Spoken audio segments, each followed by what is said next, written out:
Baik,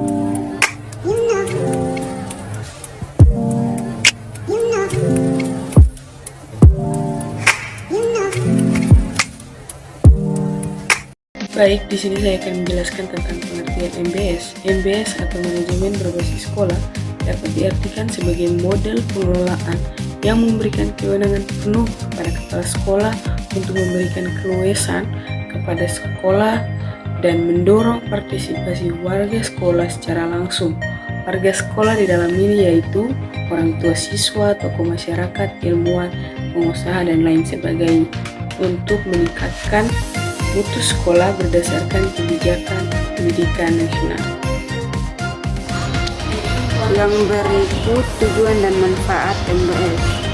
MBS bertujuan untuk meningkatkan kinerja sekolah melalui pemberian kewenangan dan tanggung jawab yang lebih besar kepada sekolah yang dilaksanakan berdasarkan prinsip-prinsip tata sekolah yang baik, yaitu partisipasi, transparansi, dan akuntabilitas. Peningkatan kinerja sekolah yang dimaksud meliputi peningkatan kualitas, efektivitas, efisiensi, produktivitas, dan inovasi pendidikan. Manfaat MBS memberikan yang besar bagi suatu pendidikan. Manajemen berbasis sekolah atau MBS memberi keuntungan dalam aspek ekonomi, profesional, politis, administrasi yang efektif, keuntungan finansial, prestasi siswa, akuntabilitas, dan efektivitas sekolah. Sekolah diberi kebebasan dan kekuasaan untuk mengelola segenap potensi yang dimiliki, disertai seperangkat tanggung jawab. Pelaksanaan MBS. Pelaksanaan atau operating dalam ilmu manajemen memiliki beberapa istilah yang maknanya hampir sama, yakni directing, staffing, motivating, dan leading. Keempat istilah tersebut sesungguhnya sama dengan istilah operating. Pelaksanaan atau operating adalah suatu proses pergerakan tenaga kerja untuk melakukan kegiatan pencapaian tujuan sehingga dapat terwujud eksistensi proses dan aktivitas dari hasil kerja. Yang berikut tahap pelaksanaan MBS. Yang pertama, melakukan sosialisasi MBS. Yang kedua, memperbanyak mitra sekolah. Yang ketiga, merumuskan kembali aturan sekolah, kebiasaan dan hubungan antar unsur sekolah. Yang keempat, menerapkan prinsip-prinsip tata sekolah yang baik. Yang kelima, mengklarifikasikan fungsi dan aspek manajemen sekolah. Yang keenam, meningkatkan kapasitas sekolah. Yang ketujuh, mendistribusikan kewenangan dan tanggung jawab. Yang kedelapan, menyusun rencana pengembangan sekolah atau RPD dan RKAS, melaksanakan dan memonitor serta mengevaluasinya. Dan kesempatan yang diberikan kepada saya. Di sini saya akan menjelaskan tentang karakteristik MBS. MBS memiliki karakteristik yang perlu dipahami oleh sekolah yang menerapkannya. Jika sekolah ingin sukses menerapkan MBS, maka sejumlah karakteristik MBS perlu dimiliki.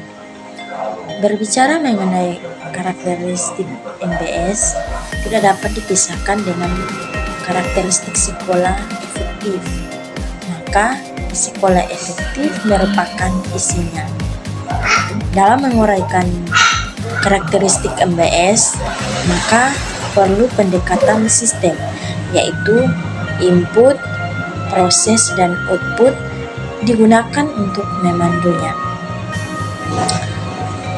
Pertama, output. Output sekolah adalah prestasi sekolah yang dihasilkan oleh proses pembelajaran dan manajemen sekolah. Pada umumnya, output dapat diklarifikasikan menjadi dua, yaitu output berupa prestasi akademik atau akademik achievement dan output berupa prestasi non-akademik. atau non-academic achievement. Yang kedua, input. Input pendidikan berupa memiliki tujuan dan sasaran mutu yang jelas, sumber daya tersedia dan siap, staf yang kompeten dan berdedikasi tinggi, fokus pada pelanggaran, khususnya siswa. Yang ketiga, proses. Karakteristik proses sebagai berikut.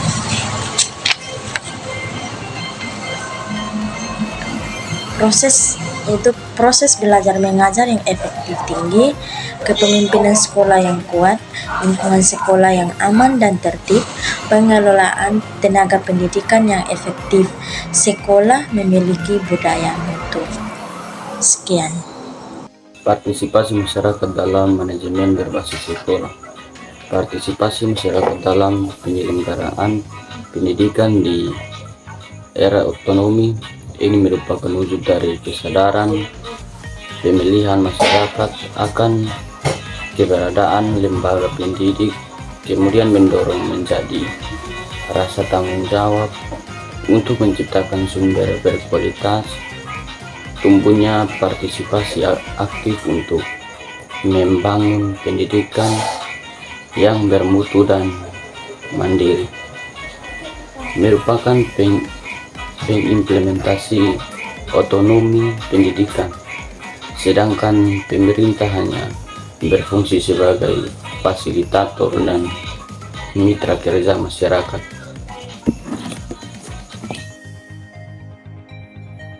Transparansi sekolah.